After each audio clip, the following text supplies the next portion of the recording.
Hey everybody, it's Monday. It's time for the Monday update. I am back in my office. I'm so happy to be back. I got a new little painting. It is, I don't know if you can see it, but it's like a loteria card, and it says La Bandera, and it's the gay pride flag, and then there's a little trans ribbon on top of it, and I really, really love it. And it was one of the presents that I got myself last month for meeting my earning goals, and it came all the way from Mexico, and it got here was it Saturday? And I framed it, and I love it. Oh, let me fix my glasses so it's not 100% glare. I always forget to do that. Anyway, let's get into my Monday update. One, as of last night, I am on 6 weeks of eating goals, so that's amazing. I'm very happy about that. It is Hispanic Heritage Month, also known as Latinx or Latino History Month. I prefer to think of it as Latino History Month because the word Hispanic is two things that I don't really enjoy. One, it means to be conquered or colonized by Spain. So it defines those of us who were colonized by Spain, like Mexico, where my family is from, by our subjugation, not actually by our identity, location, etc. So that sucks. And then the other thing is, not all of South and Central America was colonized by Spain. Some of it was colonized by Portugal, and some of it was colonized by the French. So there's a whole lot of countries that get left out when you talk about Hispanic. It doesn't really make any sense at all. So I don't like the word Hispanic to define Latino culture. I don't like the word Hispanic to define me, even though Mexico was colonized by Spain. That's not the only thing that happened to us. That's not the only thing that is our history. So it's kind of bullshit. So in my mind, I prefer to be called Latino or Latinx instead of Hispanic. But here I am a Latino, I am a Latinx person, I am non-binary, I'm queer, I live in Oregon, I live in America, I own a business, I make decisions, and I vote, and I encourage others to vote. So it's just another Latino leader talking to you from the internet. Just thought I'd point that out since it's our month. And our month goes from September 15th, which is Independence Day for a lot of Latino countries, to October 15th. So that's why it's split up, is because it's centered around Independence Day. And no, Cinco de Mayo is not Independence Day for almost anyone, and Cinco de Mayo is also a very Mexican holiday, and it's more so actually a Mexican-American holiday, because Cinco de Mayo was the Battle of Cinco de Mayo was the first battle that Mexicans actually fought together to repel the French from trying to take over the country after Spain left. And at the time, the French military was really formidable, and so it was a big, big victory that Mexicans all worked together for the first time to repel an invading force, and that we won.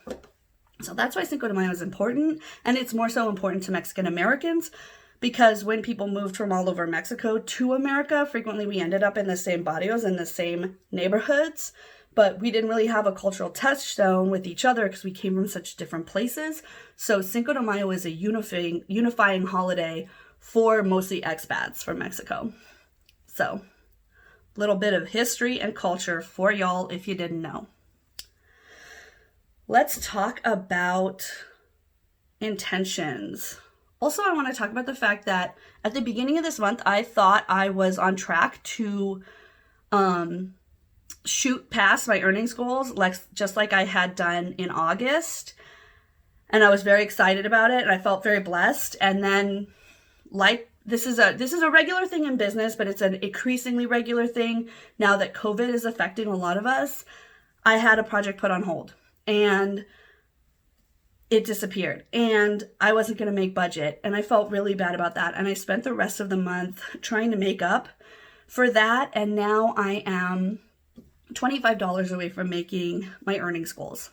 So not only are we making budget, we're making our earning goals, which is amazing. So I'm just super grateful about that, which leads me into my intentions. The first one is actually recovery. So the last 2 weeks, up until last Friday, We had the worst air quality in Portland in the world. It was very, very bad. I am susceptible to smoke and bad air, so it was really, really affecting me. I felt horrible. You saw it on my Thursday update. It was garbage. So I had this whole weekend to recover and just kind of get back into some groove, but 10 days of hell followed by 2 days of, oh gee, now I can do all the outside chores I couldn't do for 10 days isn't great. It's not like 100% recovery over here. So my first intention is recovery. I want to make sure that I realize that there's no expectation for me to be 100% today. I had a really terrible 2 weeks before this day, and it is going to take a little bit to get back up to speed. That's normal. My second intention is gratitude. I know I said it was my intention last week, and then on my Thursday update, I was like, gratitude's a bitch. I'm not doing it. Now that things are better again, now that things are not as horrible as they are, now that things are going well, I want to be able to practice my gratitude practice and invest in that and remind myself that the world is a lot of different experiences. Some of them are good, some of them are bad, but there's always a place for gratitude, I don't know if I should say there's always a place for gratitude after I said gratitude. It's too much last month. I think there's always a place for gratitude, even if sometimes the place is next week, not this week. And I think this week is a good week for gratitude. Then the third thing is to focus on the things that I can change. There's a lot in this world that I am powerless over. The fact that we lost an amazing hero of mine, Ruth Bader Ginsburg, last week just illustrates how hard it is to live right now. I cried a lot when she died. I'm still sad, as you can see. But I can't change that. People die. Things happen on the national level that I can help to influence as a voter, but there's a lot I can't change. And so being able to focus on that is going to be really important. I thought I was done crying about her. I don't even know her, but I'm so sad that she's dead. Anyway, like I said, it's going to be a recovery week. There's just going to be shit that happens like this that is just happening. This year is hard. There has been no point where we get a reprieve so far in 2020. So just remember that if you're feeling raw, if you're feeling tender, obviously I'm feeling it too. It's okay to just take a little cry break. It's okay to just do your best. So that's why I'm focusing on the things I can change. There's a lot out of my control. There's also a lot that I do have power over. So I'm not going to abdicate my power in the places that I have it just because I'm feeling bad about how shitty it is. So that's my intentions for the week. What are your intentions for the week? Put them down below. Happy Latino History Month. Bye.